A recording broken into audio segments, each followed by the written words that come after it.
All right. Good morning, my friends, my dogs, everyone. How's everyone feeling this morning after a nice weekend? It is 6:32. It is October 7th. My name is Scott Redler. I'm the Chief Strategic Officer of T3Live.com. Welcome to the 630 Club, where trying to figure out what to do, how to make money, how to, manage the week, how to look ahead, what's in front of us.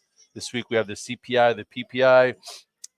Friday we had a strong jobs report. The action was, I thought the action was pretty good, and then all of a sudden you could just kind of tell the futures were weakish last night, and then you wake up and you're down 30 handles, and some people are like, hey, red dog, why are the futures down? Well, here's the thing: we've been talking about Fed expectations, right?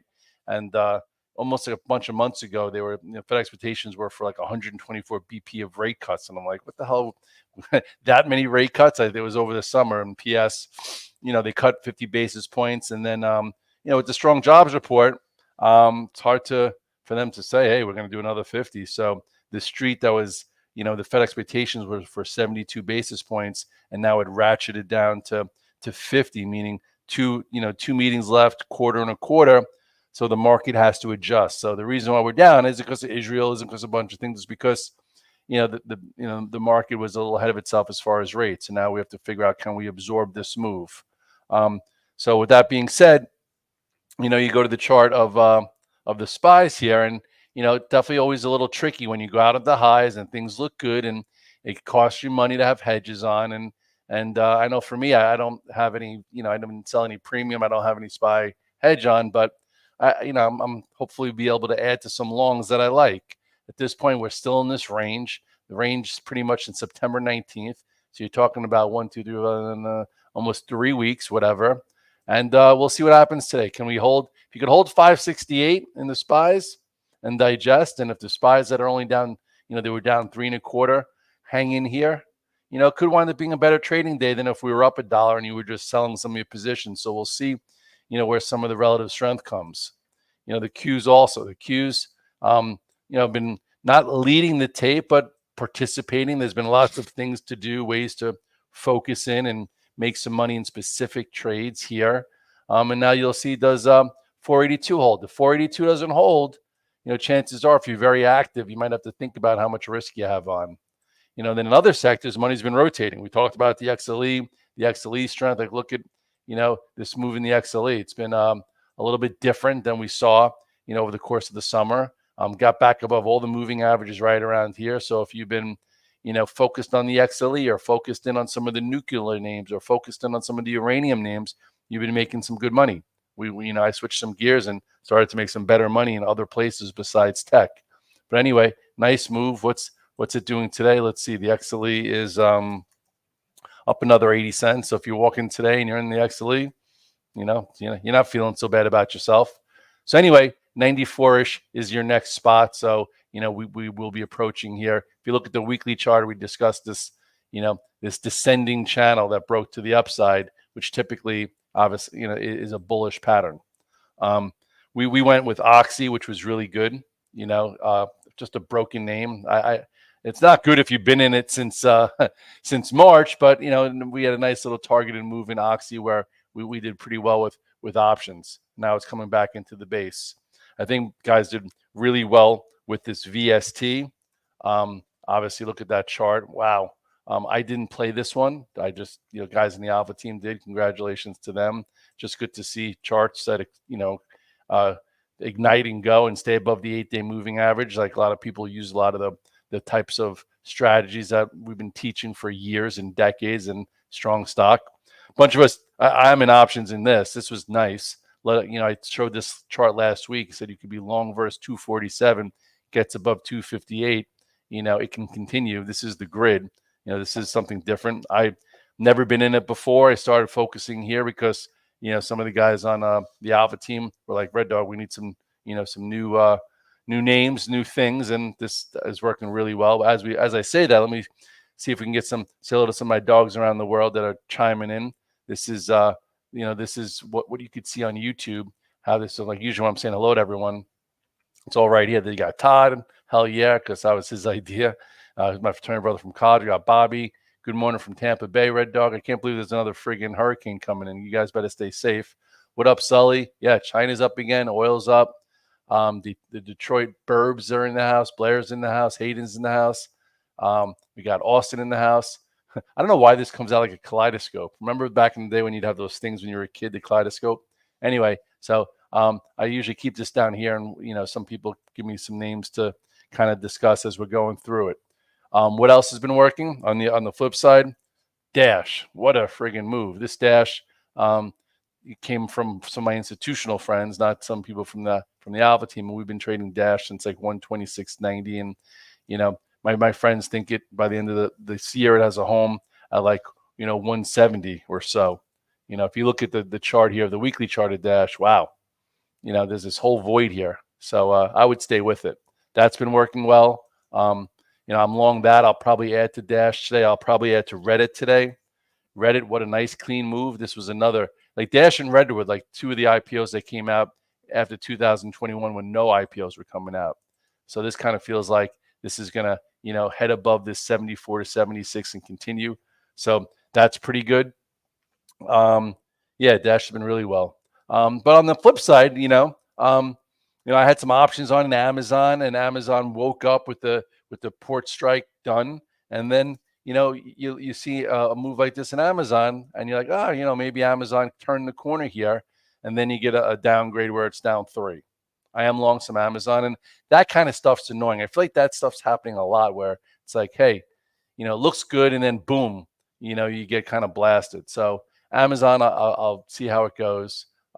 What's the low here? This low is 183.60. So it's like Amazon's opening below the low. Granted, it's a laggard and it hasn't been special, but sometimes you get like a bit more comfortable, and then all of a sudden, boom, you get blasted. If you screenshot your video output, you will get a kaleidoscope. If you record, receive. Oh, yeah, I need a tech guy here to help. Anyway, that's that. So what else? I am in NVIDIA. NVIDIA seems like it's been rebuilding. We've had some decent tactical trades here. NVIDIA is down to $1.30. So I will probably be buying more NVIDIA this morning. And it would be nice if this could go from red to green. It was a little wishy-washy Friday. Like NVIDIA did not lead on Friday, but it participated, on a strong tape. So NVIDIA's down $1.30. It has its AI week. So does AMD this week. So this could be something that I feel like, won't be as much of a trap. Like Amazon, it feels like it's going to open below the low and be a pain in the butt. But, this NVIDIA does feel like as long as it holds, what's this level here? I would say as long as it holds this 120-ish, which is right here. What's this low? This is 121.90. So this is, I would say, hey, you can give this thing a try.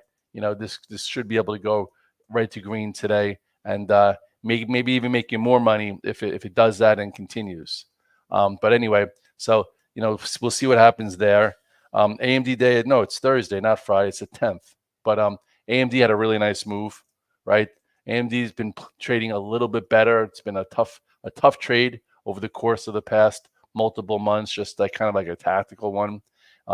So this too, might be able to go from red to green. So AMD, I would think, and NVIDIA could be a source. And if you don't take homes, I'd probably look at those two to go red to green.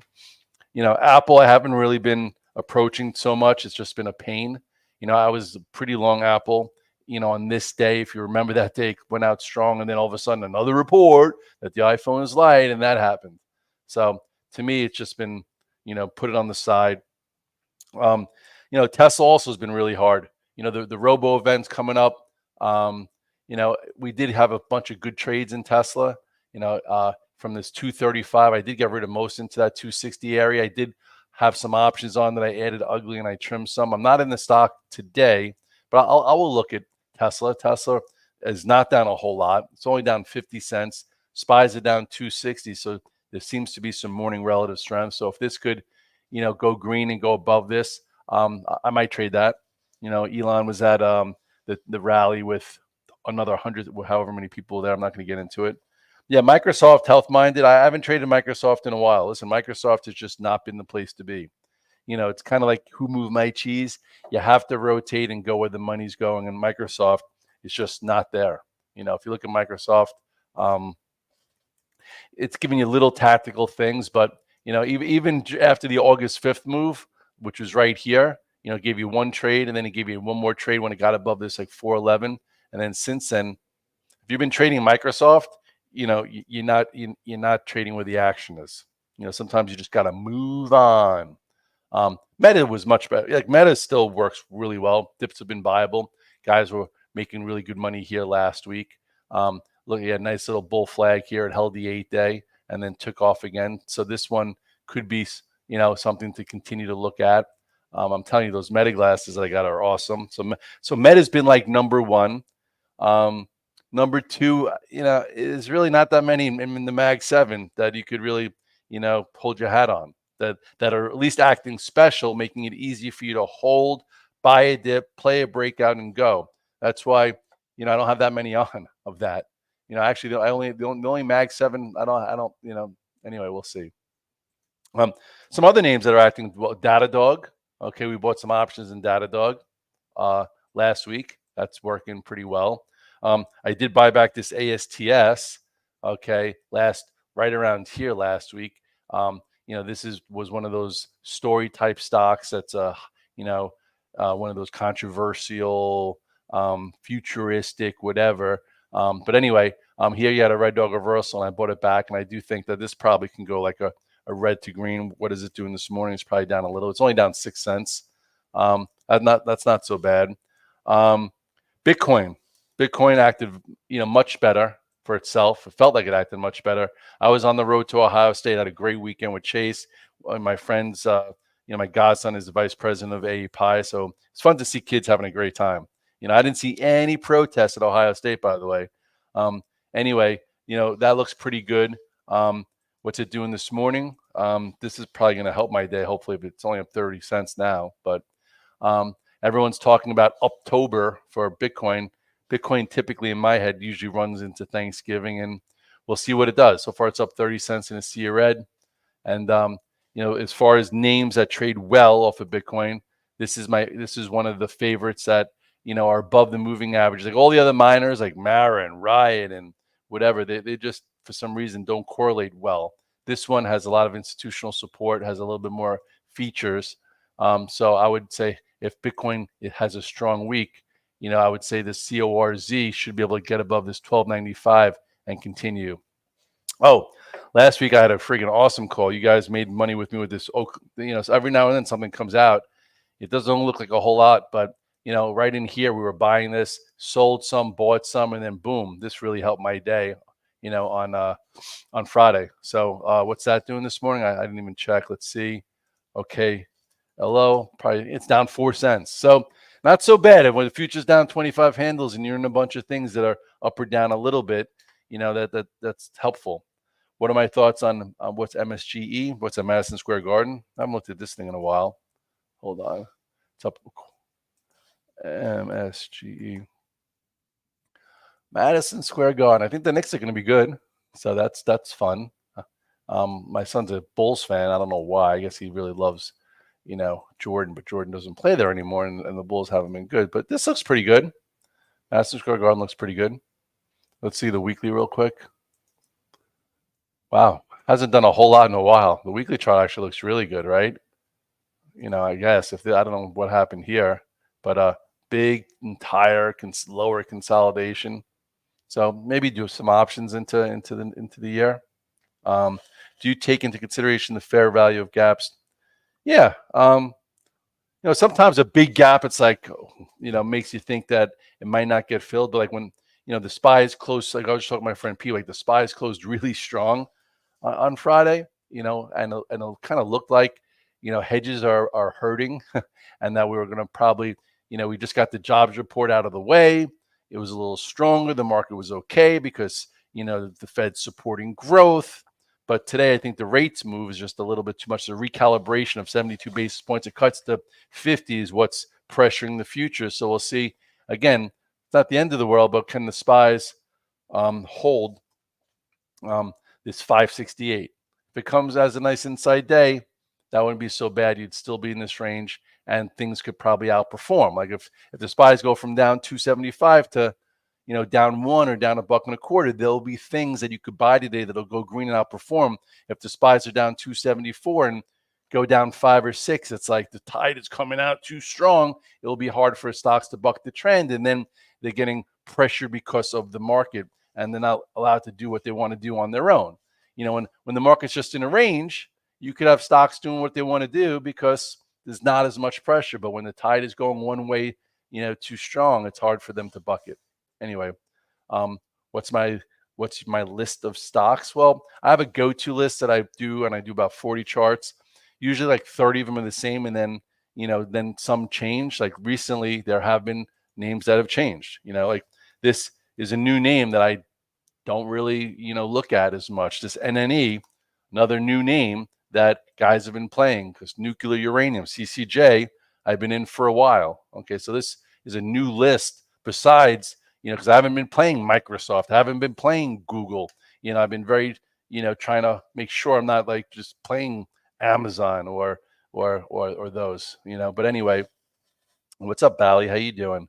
So this group's been good. Then you have this SPAC, this MIR, which is one of the, I would keep your eyes on this. A lot of my, the guys that I talk to that, that feel like they know where the big money's going, think that this is going to be something that as long as energy stays strong, it could go well. So I'm in a bunch of this. What's that doing this morning? Let's see, MIR, probably down 20 cents. Hasn't even traded. So anyway, we'll see what happens today. We'll see, does this early morning weakness get absorbed? Sometimes on a day like this, first 30 minutes, they'll stop out all the stops, and then it'll trend up the rest of the day, and it'll be really annoying, and you get out of some things, and which you have to do at times, and then you wish you didn't. Do I trade the futures? No. Some people like, Redler, why don't you trade the S&P futures? I'm like, because I get up every day at 4:45. So if I'm trading futures all night and I'm getting up at 4:45, I'm never sleeping, and I'm never going to make it in this, So that's why people also like, Red Dog, how do you go to the gym at lunchtime, or how do you go in your sauna and work out at lunchtime? I'm like, because I have, just say I'm in 10 stocks. I have a reason for each. I put my stops in, and sometimes I make more money being off the desk than watching every move. But really, from 4:45 to 11:30, by 11:30 in the morning, it's already like a full day. I need to refresh. And the only way I'm going to be able to handle the other part of the day is by refreshing. So I know what makes myself tick. So you have to figure out that for you. So I don't trade futures because, once the market's closed and we trade a little after hours, I have a reason for everything that I'm in. I'm not going to be trading the futures all night. Anyway, that's that. What else? Someone asked me, what about Google? Google has been holding this pocket pivot. If I had to say something, it's acting fair. It's not special, it's fair. So as long as it holds this 163.92, you could stay in Google. Google, it's down $1, down 90 cents. Better than Amazon, that's down 3. That's annoying. But Google's been acting a little bit better. But again, it's not leading. Sometimes you can make money in something that's not leading because there's a setup, but still, there's only so much real estate you have on your plate.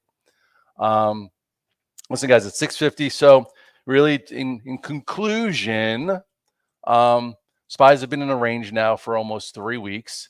There's been very specific action. Money rotated to energy versus really the tech. Semis have been decent. Today we'll see if AMD and NVIDIA could try and go green. Some of the off the beam path names like a Dash is still doing really well, and I do think it can go higher. I think Molly Fool came out with some kind of piece on it. I still think this Reddit can go higher. It's working well. I think these energy type nuclear names can go higher, and over trading it could hurt you. Yeah, that's true. And that's really it.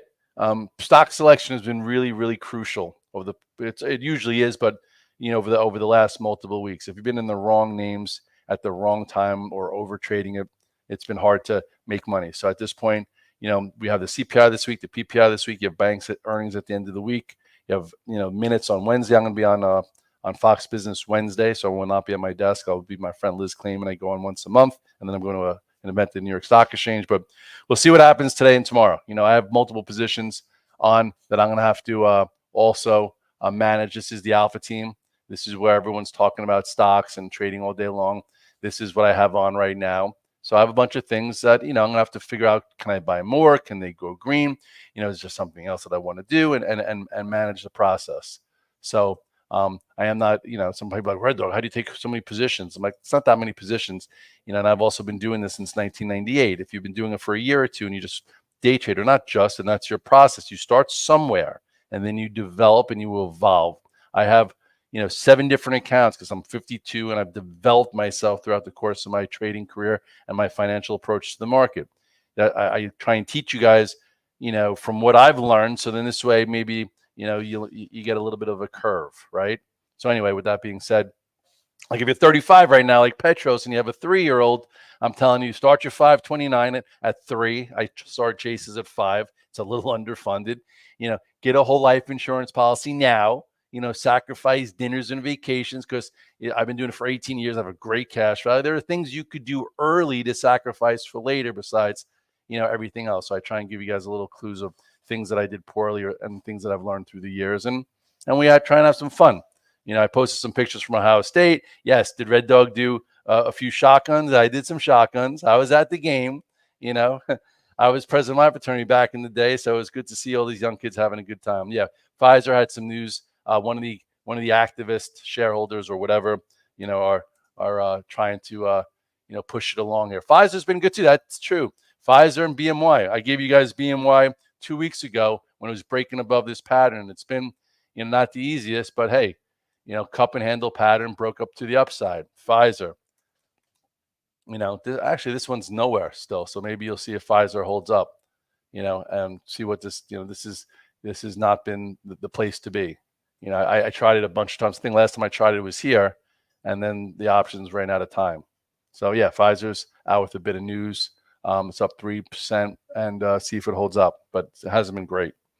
With that said, good luck today, guys. I got to jump. It's already 6:54. I'm only allowed to do 20 minutes, and I did 24. I'm going to get yelled at. No, I'm kidding. But again, you guys don't want to hear me babble for more time. I have a lot of work to do. On Mondays, you want to set the table for the week. You want to get up early, get right. I'm fasting today. Lately, I started doing my fast again, meaning like not even, I'm like a 36-hour fast where no, I do have iced coffees. It's my own fast. It's not like I'm doing it for a religion. I'm doing it because Red Dog needs to feel like I could follow a set of rules and follow a plan. And if I'm going to say I'm going to fast and not have anything till tomorrow, 2 o'clock, I want to make sure that I do it. And that helps me just, feel like I'm in control of my mind, my body, and my spirit. Was in the ice barrel today. It was a little chilly. I was like, oh, it's a little chilly. I'm not going in. It's like, oh, it's a little chilly. Yeah. Another nice little test. Boom, go time. Get in there. And as I'm sitting in the ice barrel, I'm thinking about my 10 positions of futures down 30 handles and which one I should add to, which one I should probably be careful with. And I'm sitting there as my endorphins are going and I'm doing my morning routine. That's why you have your morning routine, so you can rehearse in your head the things that you might do. If this, then that. If that, then this. And if you're prepared, at least you're trying to make the right decision at the right time. And if you do some tough things in the morning or during the week, you're training your brain for go time because, at this age, there's not a lot of things that are going to train your brain for go time. So you have to do it yourself. Okay. And then train your kids on go time. And don't be a dream killer. Okay. The sky's the limit. Later, guys.